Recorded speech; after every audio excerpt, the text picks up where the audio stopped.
이렇게 발표해도 되는 걸까요? 윤석열 대통령과 김건희 여사의 귀국을 앞두고 검찰에서 충격적인 발표가 있었습니다. 권익위부터 공수처까지 논란이 계속 확산되고 있습니다. 영상 시청 전에 구독과 좋아요 부탁드립니다. 중앙아시아 3개국을 국빈 방문 중인 윤석열 대통령이 첫 순방국인 투르크메니스탄에서 선물 받은 국견 알라바이 2마리를 관저에서 직접 키우기로 했습니다. 대통령실은 14일 투르크메니스탄 최고 지도자가 윤 대통령에게 선물한 국견 알라바이 2마리가 검역 절차를 거쳐 18일 국내에 들어온다고 전했습니다. 대통령실 관계자는 2마리 개를 먼저 용산 대통령실로 데려와 용산 잔디밭에서 뛰어놀게 한 후 관저로 데려가 키울 예정이라고 설명했습니다. 알라바이 2마리가 오면 윤 대통령 부부가 기르는 개는 총 8마리가 됩니다. 또한 윤 대통령 부부는 반려묘 5마리도 기르고 있습니다. 지난 11일 루반굴리 베르디무아메도프 투르크메니스탄 최고 지도자는 윤 대통령 부부의 동물 사랑에 감명을 받았다며 알라바이 2마리를 선물했습니다. 당시 김건희 여사는 투르크메니스탄의 보물인 알라바이를 선물해 주셔서 매우 영광이다. 양국 협력의 징표로서 소중히 키워나가고 동물 보호 강화를 위해 더 힘쓰겠다. 고 답했습니다. 대통령실 관계자는 윤 대통령 부부가 동물을 사랑하고 개를 여러 마리 키운다는 사실을 알고 있어서 그런지 국빈 방문 시 여러 나라에서 국견으로 소개하거나 선물하고 싶어 하는 경우가 있다고 전했습니다. 하지만 윤석열 부부가 이렇게 한가하게 놀고 있을 때가 아닙니다. 윤석열 대통령 부부가 중앙아시아 순방을 마치고 오는 16일 귀국하면서 명품 가방 수수 의혹을 둘러싼 검찰 수사도 급물살을 탈 것으로 보입니다. 수사팀은 가방을 건넨 최재형 목사와 밀접하게 연락을 주고받은 대통령실 행정관들을 조만간 참고인 신분으로 불러 조사할 방침입니다. 검찰 내부에서는 윤 대통령 부부의 국빈 방문에 수행원으로 동행한 조아무개, 유아무개 대통령실 부속실 행정관 등에 대한 대면 조사가 불가피하다고 보고 있습니다. 이들은 김건희 여사에게 명품 가방을 건넨 최재형 목사와 직접 접촉한 인물들로 검찰은 김건희 여사 직접 조사 전 행정관들부터 확인하는 절차가 필요하다는 판단입니다. 한 검찰 관계자는 김건희 조사에 대한 이원석 검찰총장의 의지가 상당히 강하다. 최 목사 조사가 끝났으니 김건희 여사 조사를 위해 대통령실 행정관들을 먼저 조사해야 하지 않겠느냐 고 말했습니다. 지난 11일 이 총장은 국민권익위원회에 김건희 명품 가방 수수 의혹 종결 결정에도 불구하고 수사 일정을 차질 없이 진행할 것이라고 밝혔습니다. 대통령실 안에서도 여사팀으로 분류되는 조 행정관과 유 행정관은 2022년 최 목사와 밀접하게 연락을 주고받은 인물들입니다.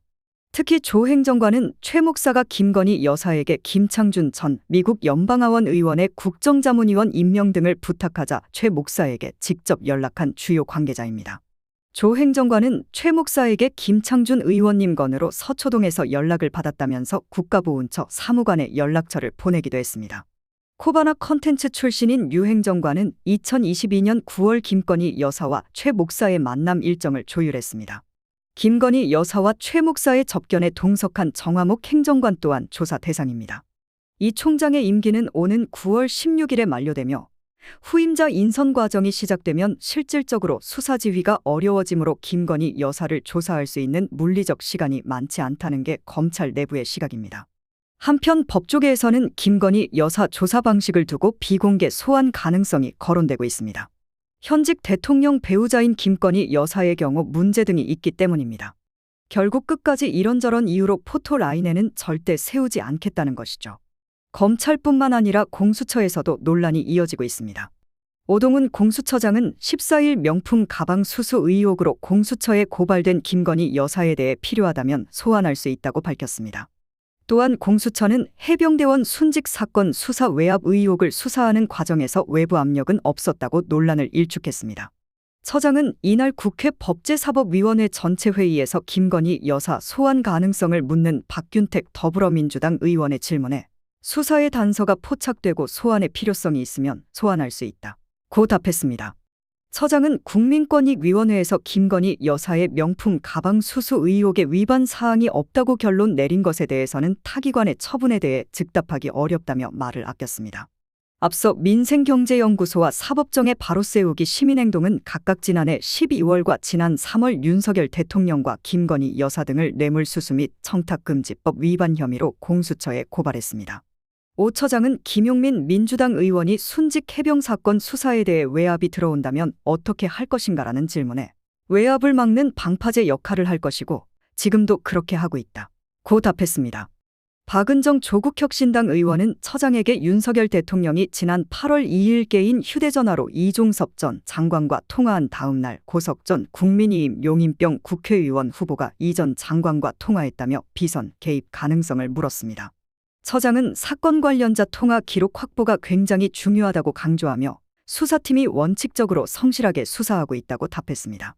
또한 김건희 여사 소환 방식과 관련해 비공개 소환 가능성이 거론되는 상황에서 검찰뿐 아니라 공수처도 논란에서 자유롭지 못한 상황입니다. 국민권익위원회는 명품 가방 수수 의혹과 관련해 윤석열 대통령과 김건희 여사 등을 신고한 참여연대의 조사 종결을 공식 통지했습니다. 참여연대는 종결 사유를 전혀 알 수 없다며 결정문과 회의 자료를 공개하라고 요구하고 나섰습니다. 참여연대는 14일 권익위로부터 김건희 명품 수수 신고사항 종결 처리 통지서를 받았다고 밝혔습니다. 지난 10일 정승윤 권익위 부위원장이 72초 브리핑을 열고 사건 종결을 발표한 지 나흘 만입니다. 참여연대가 공개한 권익위 통지서를 보면 공직자와 그 배우자 등의 청탁금지법 위반 의혹 신고사항은 부정청탁 및 금품 등 수수의 금지에 관한 법률 시행령 제144조 1항에 따라 종결했습니다라고 적혀 있습니다. 해당 시행령은 신고 내용이 언론을 통해 공개됐고 조사 중에 있는 경우 법 위반 행위를 확인할 수 없는 등 조사가 필요하지 않은 경우 권익위가 신고를 종결하고 그 사유를 통보한다는 내용입니다. 참여연대는 종결 사유를 전혀 알 수 없는 통지서를 받고 즉각 반발했습니다. 참여연대는 보도 자료를 통해 통지서에는 대통령과 김건희 여사의 이름조차 찾아볼 수 없으며 권익위가 지난 10일 브리핑과 12일 기자 간담회에서 언급했던 근거도 하나도 적혀 있지 않다고 지적했습니다. 국민적 불신을 불식시키기 위해 권익위는 이 사건 처리 결정문과 권익위 전원위원회 회의록을 공개하라고 촉구했습니다. 장동엽 참여연대 행정감시센터 선임연구원은 구체적인 혐의가 있는데도 신고자에게 아무런 근거를 적지 않은 통지서를 보내는 것은 이례적이라고 말했습니다.